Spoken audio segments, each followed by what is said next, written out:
eye enso no mo ba fi a wo mo etena chen because of say obi a ehu ne ho say ode ne ho Bible akaso wari a wari family ni na so Bible say oba ni be ma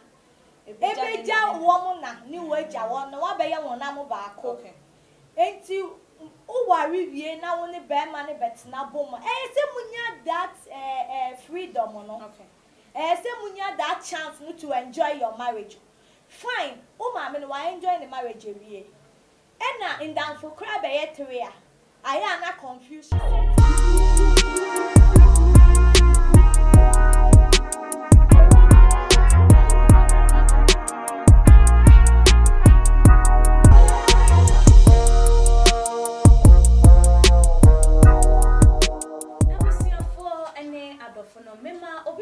akwaba ede eba too much GHS so kana wahala jumedi na ebre asose muniaba epesikapa enenso mede ebebe so mo se de mo amonim no ade chi ade asen nyina na chesensem foforo na na ebe ne no ne domu esukohwehwe mu de beto apono so ebo ne bede ema mo nso so mutimi hunu bi na mo che mo adwen efa ehun na eye yenuabe ma Kumawood actor kwakumenu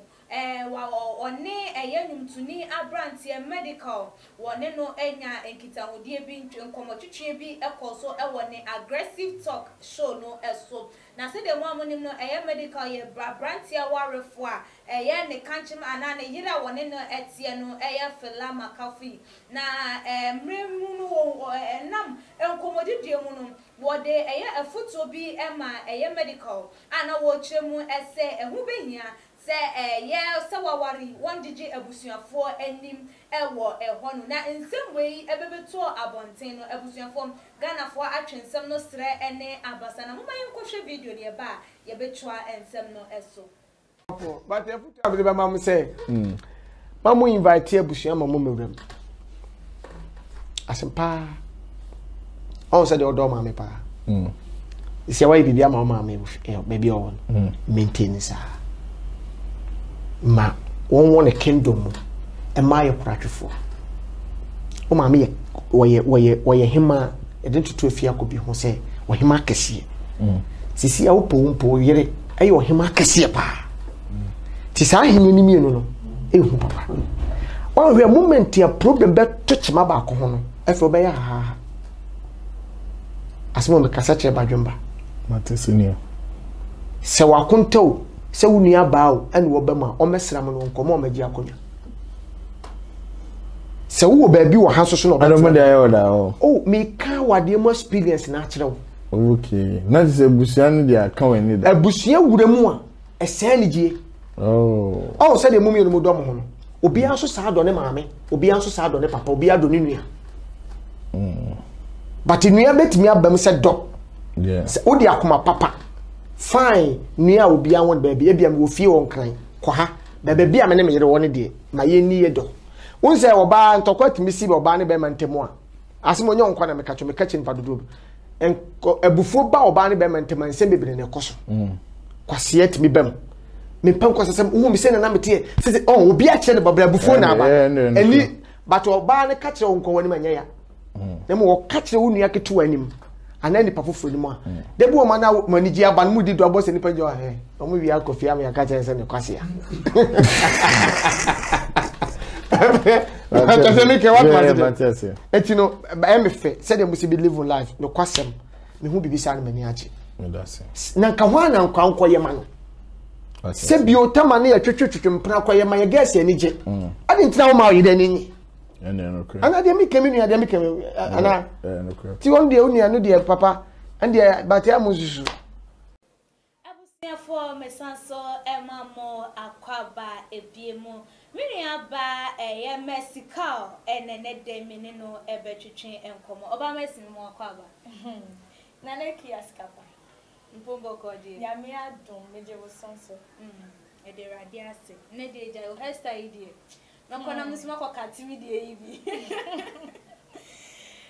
yo oba mesi yenhwe ye video megidi se watie wo hwe kwakumenu efutu a ode ema medical efa awaremu ema wo musu ni wo mo ban a wo mo dan na di ene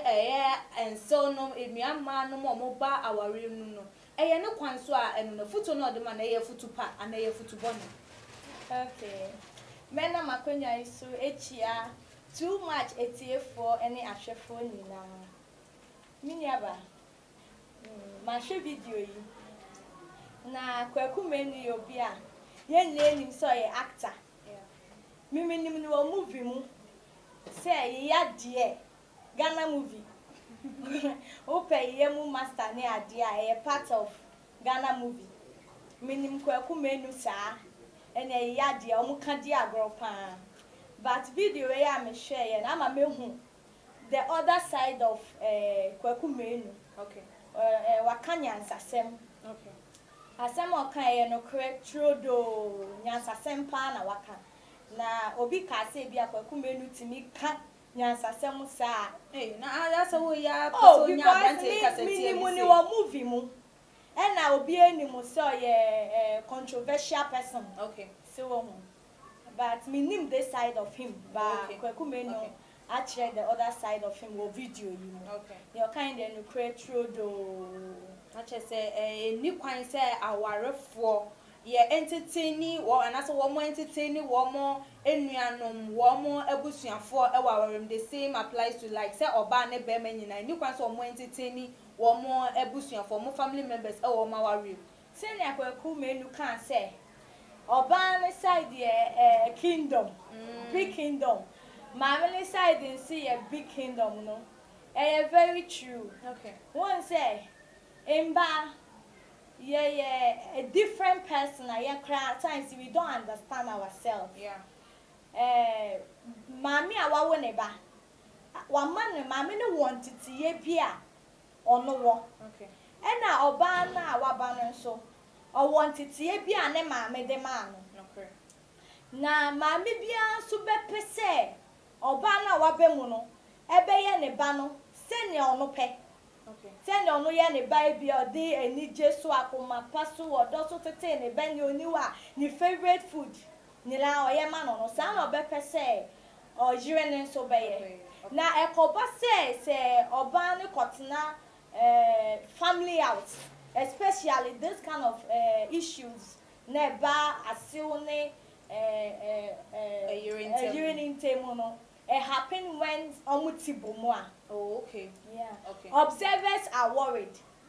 One say mama ne wo ho na say oba ne ba na say ntete ya ono expect say bia ono de man mba ba omu use santete ya ne wo mu kru no mu fie no wanya ne say mfi oba na wa ba na enchen ya ohun ni sa de bia na e de time bi confusion ohun ni say other person no onya on blend ye and all that. Enti ema efie wo soja eja so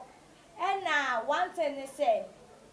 nipa woni o mantena wa ba mu foforo no it takes time ansa na ma blend it. Na ekoba se oba na wa be mu so ni obi a ntiti ya papa de wenye bi wo fie. Oh yes ebi free mba no omo wari bi omo free se be ma na ye omo dia aya no mu refi se be ma na obi na wo no tete no ena abedum pempen so ode aba bedru no enti e ma omu ko na se munye opportunity na se be ma ne be wari omo omo se be ma na omo jo be ma na boso enti wo ma me ne kwen frɛ oba no wo ma me ne kra don't come closer wo ma me ne wo ni upper hand but oba tem bia wo upper hand e wo ne ba so to say ne ba ne be free ati asefo because sa me ba sa no mu hu say oba tem bia hu ne ba onyi kro hu ne say no wo no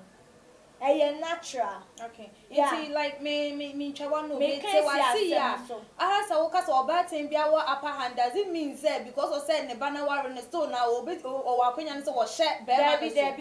so me can see asem so me can see asem say no ne ba na tete na no all the times ohun ne ba ne sa enti wo ba no wan be ye no say ne a ono pa na e the confusion na me can afi emba na fan so say emba ni bi wo wa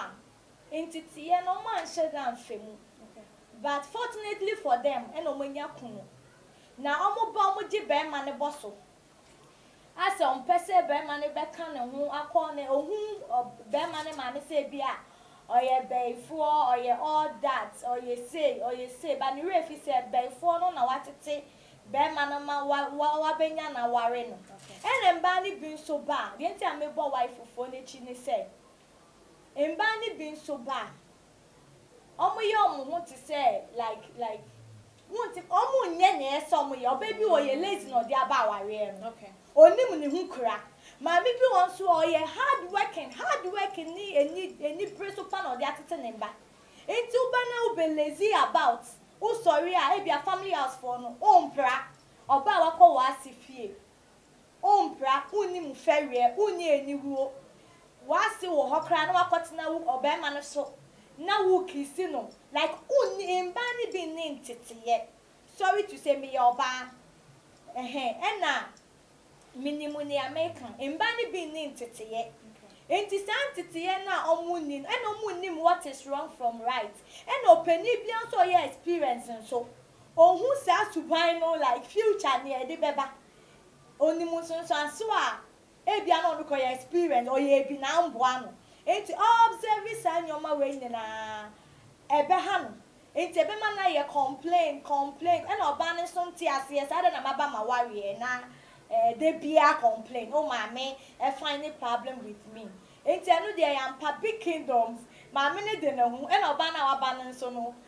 you want to see ye so dey ono so de na hu enti na say your how big baby ni kwase ye ma eye enso no ba fi a wo mo etina chen because of say obi a ehu ne ho say ode ne ho Bible akase ware family ni na so Bible say oba ni be ma ebeja wo na ni waja wo na wa be ye won na mo ba ko enti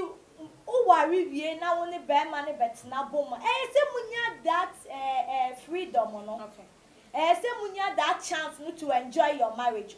fine o ma me no wa enjoy the marriage wie ena in dan for cry be ye 3 a aya na confuse she set in enti wa se no do ne pa wa ba no u be entertain but for your comfortability nti se oba ni be ye comfortable ena be ma ni so be ye comfortable won ejire won no modi odo na chese ni ja be fie no ase obi wo wa na bia na ni onu wa be nya ne sa me kan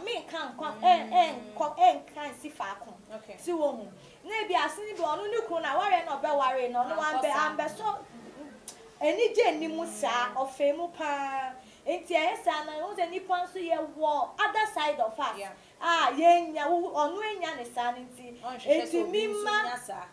eni break akara ebem na nipa nkasa yesu ni e banti na nka nipa ebe dwen papa ne sa asumdue tina ga nka menya sure sanka wasiba wo wa ye problem but bia na wo be behave ase oni nko behave ana ase oni su be behave but na oba no so no oyo wo su be bia ni kuni tete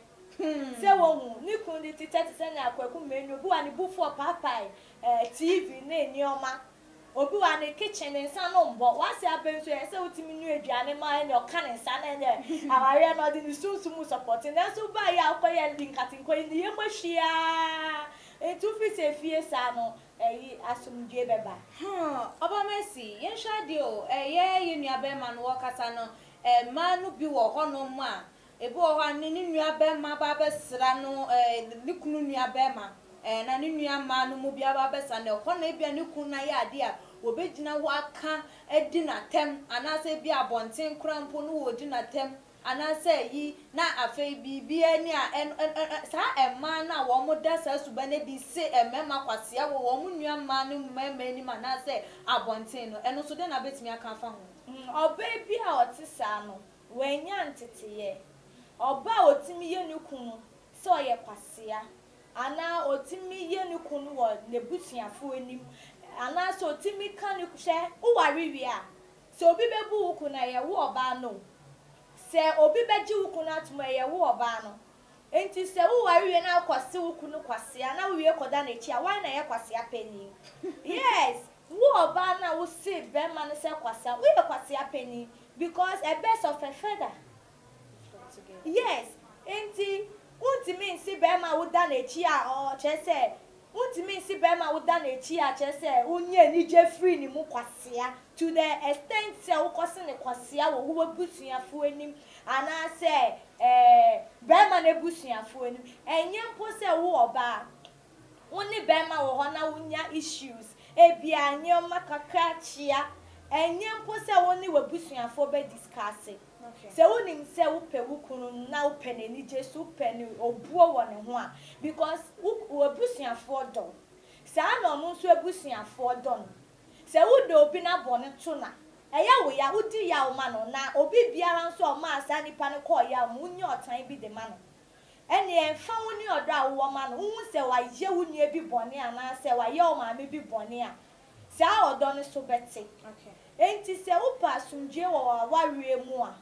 first of all so hu se ne wo kra wo ho so hu se ne wo keep your relationship mu no ni secret bibi to se ye wo kuno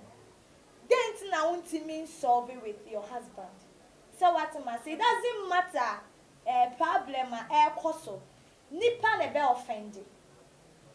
Nipa nebe fun. Okay. Into who ni say nipa nebe fun ma. Ube who ni say nipa nso a nebe sa ate ache. Enti say uni ukunu wo issues now the kotu abusuafo mu. Ene wo pese egu. Ti wo ho ya wo be pollute wo. Ase mo be fi so mo boa. But enye boa no mo boa because omo confuse wo more. And it can lead to separation. Sana ye mbema no society no. Ebusuani be mu bebra. Aya na etumi say enije ene abrabopa. And I ever ne say bema aya ne yueni ni di. On to say oba ni we be ho number. When oba ye bema boafo. Enti munya wari wi a onyame boa oba no o mani humu a wo be the lady see ahead. Obani hu emu a wo be ma no hu ahead erade ni monyamu sabe mu nti onyame ma oboa oba no nyanse hu like ohun ahead of obema no enti se oni oyi susu bibi hu na se okase yenye ni sei na se wo yo oba na bema utie wabusuafo na woni oba na nye wonam ba ko adwen ba ko antu anamo ba ko unity is power. Okay. Where unity is, there is progress, there is improvement, and there is success. Okay. So there is peace to understanding what unity can do. Nobody wants unity. Once a man for worry now, worry and we are united. I am now man for more around them shaking. Yeah. That's it. So if you really want a united marriage, and say Adebia Oyaka say enko yesing. And I am plus into an amos saying, you must say, be say, what the masses in Bremumye, netto provisions, come out, mammy, sign check, mammy, sign ma, they can come. In Bandy being penny pa, so me can I may balance. Obama not just say, on some ye need their Quakumen weekend, and I just say, Bema warrior or ba warrior or monk na any quine say, Mammy and papa nua ba na nua bema bebesra se wo mo bebesra mpo adana wo sra wie ye na o hu nanimu a botaye ne de ode ba ye se ne school fees na obeji so mammy na yare nti na bia wo beji sika ana mammy no so no na hu wa che na wo peso hu wani ma enam se wo hu wani mu ana de o mo hwehwe no mo nsa kenti dana na wo se wo matu ko se wo mo nko mini aba ekiaskapa enye sana me pachire enye sana me pachire obiani ntete ya odi finifi obiani ni sune ne ban ebi penipa chese wo ba the way your baby welcome ebi a tolerance ene e wo hu se ne maame ti wo obiani ni sune ne ban obi wo hu se ne maame enti se wo ba oji utu se ne maame timi fom eni anomoko ti wo hu ne maame so timi fom or the better ne send mommy, they will move on. But a being soon tessa, a being this sanctity, only the bush and castle drain in peace in him, a to send entry be any. I say any the day I say peche. So all one can be of finna some journey want to only sa or donate money, tolerance, spirit, and don't conyamo before fraud. That prevention is better than cure. And it's so bad involving sandy panel. Who do family bed brand and mother or the money to form. A better say, who bear respect to family, you provide them with whatever they can come. But who shall you soon in a buy one open a walk of one conyo by papa, only what is assumed. They be only the NSA, near pen on ya. So what it or bow the your pen on yano. They knew to me on to me what come you be out in the field. ena ase nso a oye ase krafo no ono so ntimi ni obi antena sa na akoye enti e depending oba na wo ware na depend wo maame no so se wo maame ni timi accept obi ti se ne bade a ene I don't think say oba wa there will be problem ena so oba nso timi accept another people as na yi a enye wo moja utimi accept ne don ti se wo maame wunyi a also like what my family in the bar, you wouldn't have problem. But say kobase obi ayeman so trini, obi ampeni po, obi ambune ho. They can't be together. It's depending on oba no any mama no. Send you Miss Mercy, we dey for final words to a drama for Niashefo. Obi bi o shemi, nyame nshira. Na me final word me can say oba wo ware wi abem ensan yo bem na onye wo dia engine mboso fa odon ne ntina ne fa odon so ma na ebusia ni ba wa na hi na obedi wo dia tolerance bia wo betimi dia ma ne bia fama no say me want de bia me can say so obi kan wachi asem bone na say adwen papa mu na wi ana akoma pemu na wi kire na ensunsu aso onu no besisa asoa so unti o si mayenka be ma ne nye wo we enkoma bofie ma me no mu ne ejiro ni mu ni na yemfa odo entina me ye sure say ye de odo etina sa ayaware mu ebusiafo ne ekuma ne nsem ntokwa no ebe brase oba ne pese oji be ma ne boso na maame ne so nti ase ese ade na mawo me ba na wo ndwe ya wa beto ebusuan ni mu pese oji me ba boso ni obi aye right oba obe se onya ne kunu na be ma ne so ese maame ne so ese onya ne ba obi aye right but essence obi aye right two masters cannot be together ya sumdwe ni odope na betimi a blend mu ama ebusuan ni aware no akon kan etimoma yemfa odo asumdue ni abotre bebi e be fan ni yahu bia yemfa enko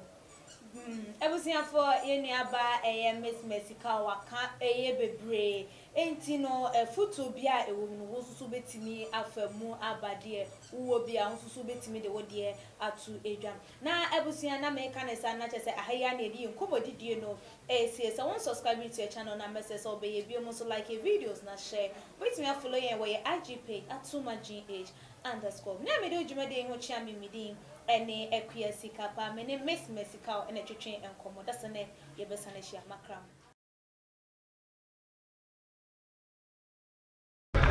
Oniadafo ahaye GH too much ena ohwe Malupi ene kase osofo Malupi me hwe bebia me nko bebia